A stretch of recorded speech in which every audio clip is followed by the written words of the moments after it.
Alright guys, we are back with round 2 and we were hoping for it. We are bringing Morgan with his Earthwater monsters against Paul McAvoy running Warrior Rebels. Those of you who follow the YouTube channel may have seen a deck profile of this. He's going through every named Final Fantasy, trying to find a suitable deck for all of those. So this is his 1/3 deck. Oh, actually no, this would be his 2 deck, because obviously that's where the Rebels package lives. But I think he did throw in a bit of 1 and 3 in X. Yeah, I know. There's always going to be crossover, right? Yeah, exactly that. I have seen this earlier. At one point, Guy was 18k. Only 18k? Only 18k, yeah. Monstrous. What a guy. Absolutely monstrous. On the subject of monstrous, we are continuing Morgan's villain/hero arc. Oh, I don't know. I think he's fully on his hero arc at the moment. He's been playing this monster deck like a pro. Real main character energy. Yeah, so he's made a few changes. It's an interesting list because it's got things like sort of the wind monsters, Atomos and Evray for reactivation. So it's pretty consistent. Fair play to him. I mean, that is what you want to bring in off of the 5 CP realm, I think it is. Yeah, the one that brings 2 monsters from the deck. Now, he was trying with Hippocampus, is it, as well, for a while, but I just don't think it did enough for him because he ended up having to tap his monsters out, which kind of goes against what he's trying to do. Yeah, I mean, you can see it making sense. You know, he does very often get into a very big board state, and we are going straight into Refia. That's not terrible. I mean, if you have no other options, at the very least, you are getting 2 other monsters straight from your deck. I mean, we're expecting every Atmos, but he might surprise us with something. He might go for maybe a Tonberry. No. Every Atmos, I think, is... Maybe he's thinking the same. He's looking for draw, maybe. Yeah, Tonberry to get the draw. And maybe Evray then, just to balance things out a little bit. That does limit him a little bit, because he's going to have to play the realm later unless he gets his colour fixes down like Tyro, Shantato, etc. Of course. But has he got a follow-up? Has he got any backups at all? Because has he drawn the card for... Yes, he has, right there. Excellent. Sith. Oh, but he's had to get rid of his other Tonberry, which was a massive add to his list. Yeah. This one was basically if you your opponent goes to search, break the forward or backup that's doing it, and pretty nasty. Especially if that's a backup. I mean, I think that would very much swing the game in his favour right then and there. And we'll go in 5 CP. Into the Guy, probably hitting the Joseph here. Yeah, Guy into Joseph. Now, the funny thing is that Tonberry, we do know, because this is sort of Warrior Rebels and Paul, he could have been going with Tyvus, he could have been hitting this ball. Oh, instead we're just going straight into Furion off of the Guy. Also, I don't know why I said hitting the Paul, because Paul is the one doing it. But, whatever. Paul on the brain, mate. I get it. I get it. So Paul from YYT asking our thoughts on the new card of the week. I'm not a big Cat 8 player, but we've got a couple of players down here, including our one and only Jack Caravan. Yes, I did say Caravan. He loves Cat 8 and he loves that card. I think it's good. Yeah, definitely. I mean, it's nice to have a Cat 8 searcher that isn't card name Renoa. Yeah. I mean, that's that frees you up to play actual good Renoas. And Renoas of a different colour if they exist outside of Ice, which maybe they do, maybe they don't, but we'll see what the next set brings. And also, we've already seen a Squall, which is also pretty nasty, which will go along very nicely with that card. So strong, I still think that Limit Break is the one thing to be wary of in the coming set, but... That, I think, we will need to see all of the Limit Break pool and also the entire card pool to see exactly what kind of effect that has on the meta. I mean, there's been a lot of conversation about it. There's been a lot of naysaying. I mean, it's not uninformed. I think there are potentials for there to be abused combos and cards. But to be perfectly honest, I am holding judgment until we actually get the cards themselves and the whole set of cards, just so that we can make a fair and accurate assumption. Understandable. Personally, I'm going to go cry in the corner when someone hits me with the Limit Break, especially the Cloud, because that Cloud is good. That Cloud is great. Yeah. Absolutely great. So, in the meantime, Morgan playing Tyro off of 3 cards again, which is painful. He did reactivate it with Evray to go into Mira, but that was a whiff Mira. Yeah, that is always sad to see. Oh, painful to watch. Maybe poor old Morgan is back towards the villain arc. Who knows? Early days, yeah. He's got potential to block with Tombreeze and protect it with Mira so that he guaranteed kills whoever swings. I mean, is it just worth Paul forcing that to happen, though? I mean, we'll see what goes into it. Okay, we've gone into a... just move your hand. That to me... is that... that is... Oh, the cat 11 thing, isn't it?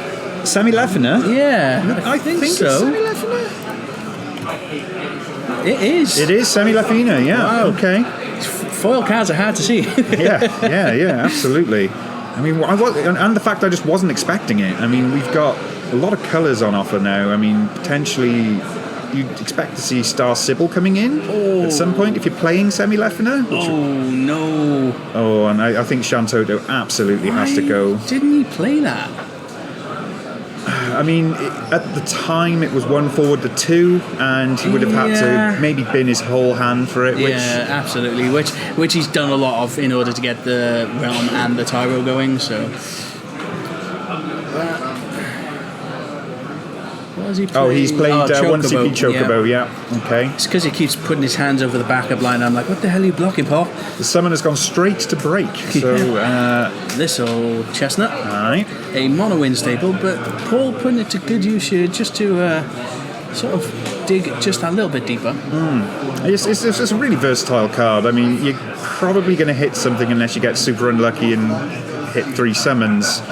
But I mean, it's just a good consistency card, a cantrip, if you will, just to get you through into another card of your deck ASAP. Yeah. So a Mira, a Tomberries, I think a Kusitha, and a Gigas or something, Elias. So one of the monsters that stops attacking and blocking at least. Okay, is that maybe Cobodroid Yin? Are we going to go that far back? Okay. It's a Mist Dragon. Mist Dragon, yeah, okay. So it doesn't look like Paul is going to let up the gas here. He's putting on a lot of pressure. I mean, I think he has to, right, in this matchup, because I mean, if you let him build up, if you let Morgan build up, it's pretty much game over. I mean, hits the Toto. The problem is the Zidane's still on the board. That Shantoto's not going to see the light of day, I don't think, unless he just we're just going to do it. Yeah, you have to do it now. I mean, sacrifice the Mira, make the Tomberries unbreakable. I kind of don't blame Morgan for that, but... No, I mean, I think knowing full well that Zidane would rip that target and put it out of play, which at the time of commentating is a permanent exclusion for the game. You cannot get anything back once it has been sent out of play, so now or never, I suppose. And we've got to assume that this is his second of 2 copies of Shantoto. Nobody runs 3 anymore, right? No one's that crazy, surely. Paul YYT saying he's never seen a bigger Mira whiff than that. To be fair, it was pretty brutal. There's some good cards sent to the bottom because of it. And Jago joining us. Hey, Jago. Completely agree. This list is pretty cool. Massive guys, free play warriors. I mean, there's a really nice loop you can do where it's Tyvus, search for Guy, play Joseph off of the Guy, search for something with Joseph, play it up for free off of the Tyvus. Wow, yeah, I mean, that's just loads of advantage right there. Getting stuff from deck, getting stuff onto the field, you are really growing your board state exponentially. We've gone into a 3CP Firion, I believe. I'm not familiar with this Firion. Leon. Leon, there we go, that'll be why. He's a newer Leon. That's only because that's not... Come on, computer, keep up. It is this guy. Yes, okay.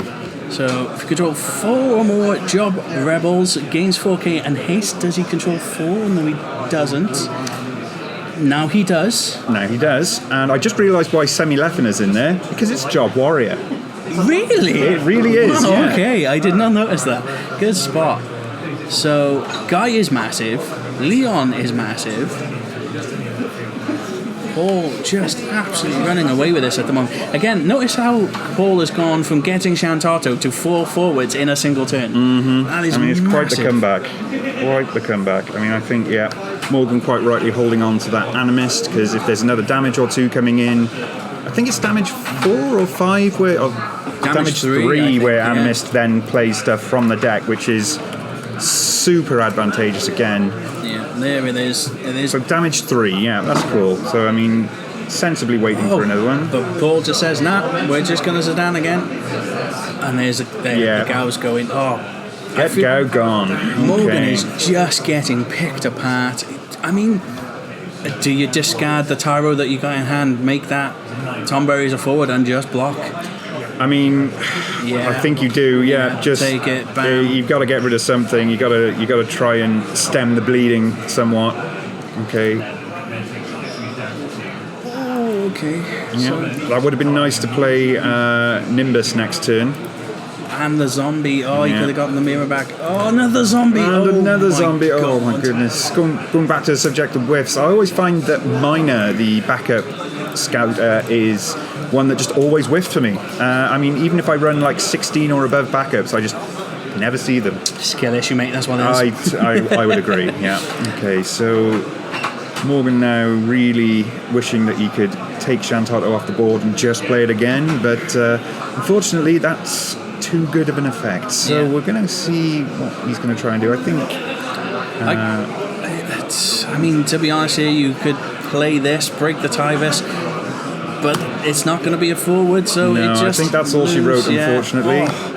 Paul doing an absolutely commanding victory here, but sadly Morgan going back to his villain arc. We will see him twirling his moustache any moment. And what a hit the X-Burst to hit on damage 7. Yeah. Oh, well, that was quick. That was very quick. Still 20 minutes on round 2 left. Okay. But we will at least get Paul over here, have another chat about this deck, because it is one that you can see on our YouTube channel, which you can find at Next Dimension Hobby. Games? Media. Yeah, I always get those all muddled up, so I just usually just say hobby now. But guys, you can also check out all of our socials and our links at Cactuars.com. And if you're after anything geek related, please check out our affiliate link for Firestorm Games. It is, I think, 5 or 10% off of regular retail price.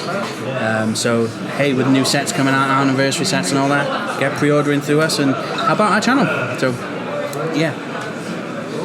Yep, we'll get McAvoy very quickly. Thank you for joining us. Yeah, we'll be right back, guys. Alrighty, guys, I am here with the winner of round 2, the big Mac Daddy himself, Paul McAvoy. Congratulations on the win. Thank you. Yeah, new deck, one that's up on our YouTube channel. Really cool list, loving the Warriors. Inspire us. What was your inspiration for the deck? What's your big namesakes there? I've been playing Final Fantasy. I played Pixel Remasters again recently. I picked up 2, and my friend Sean, who's playing over there, is playing for it right now. And we've been talking about them all. I was just like, you know what? I'll give them another look in. The Tyvis just changes everything. Like Guy has always been good, but being able to go Tyvis search Guy play Joseph search something that Tyvis can play, and then make it something like Leon, which then will search for Maria. I'd sort of like, I was like, I don't really want him to attack or anything, that sort of thing. So I'll leave these guys up so that his Tombury can't attack because all my guys take 2k less. So I'd bide my time for a little bit. I was like, in hindsight, I probably could have gone in pressure, but like I thought I'd be nice as well because he probably doesn't know that I'm not going to take damage from the Tombury. So. We did also see Hilda there coming in at the end. That's an interesting one. Well, I'd like to. I want to. If he dares kill anything, just be like, yeah, cool. Tap Hilda, get it back, play it for your Tyvis. Any matchups weak for the deck, or I mean, there's always a weakness. I lost against our good friend Dan Preston playing Ice Wind. He throws me out almost every turn with Sid Hayes, but quite honestly, the only reason he won, not the only reason, that's really harsh. The reason he won was I literally I couldn't get enough backups and I just went wide and forwards. But like it came down to like if he has this card he wins, if he doesn't I win sort of thing. So I'm pretty happy with it so far. Like Earth decks in general are pretty, Shantato is pretty bad, but if you still got guys and Tyrus in the deck, then you still can go wide again if you've got the backups. Well, we saw that in that game there, didn't you? Seeing the Shantato, right away you were back up to 4 forwards like it was nothing, so pretty nasty. Yeah. So we've got I tried different few backup packages, but I settled on the Sky Pirates just so that I get Philo for the water, so that I can cast Hilda and I can cast Furion if I need to and all that sort of thing. But man, Furion's a good card. It really is, yeah. I honestly, I think if we want bad matchups, I don't think I can beat Lightning. Okay. I don't think I can beat Lightning decks. Any specific Lightning deck, or is it just kind of If Man it's in got Black? Ixion. Right. Yeah, no, okay, fair. Man in Black's a hard one because my 18k guy blocker can't block. Any changes that you might have identified yet, or is it? So on the list that I posted, I had I think 2 Varn on the backup line and a Kuchaspel, and I've changed them both for EX selfies. Okay, yeah. Because that way I'm just like, damage me, and because I was against the War of Light deck earlier, and even though I had Leonard down, I was like, nah, you draw a card, I'm going to get Susano back, I don't care. Or got Opta for Susano and not the Demon because of haste. Sure, yeah. I think the removal from game as well is also a big impact, which... I think so, yeah. Well, I guess congratulations on the win. We'll see you in... It's a fun deck, try it out. The deck list will probably be there in the video for this. Yeah, check it out on YouTube as well, on its own little video there, guys. But we will do a quick be right back. We've still got 15 minutes on the round, but we will be back shortly, I guess.